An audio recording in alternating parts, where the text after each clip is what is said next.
कौन एमती आवश्यकता पड़ा जे पुणी थे आपड़ से सामान घटना को लेकिन 2018 मसीह जो घटना घटी पुणी थे आपको राजरास्ता बोलवाक पड़ा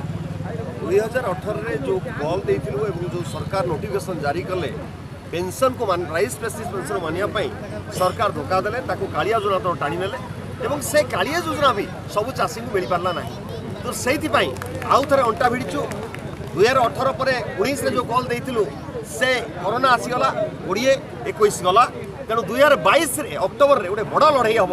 सरकार जब न मानती जो कथा चाषी सुरक्षा भत्ता 20 वर्ष मासक 5,000 टंका एवं ता सहित एवं जो कालिया योजना सरकार करी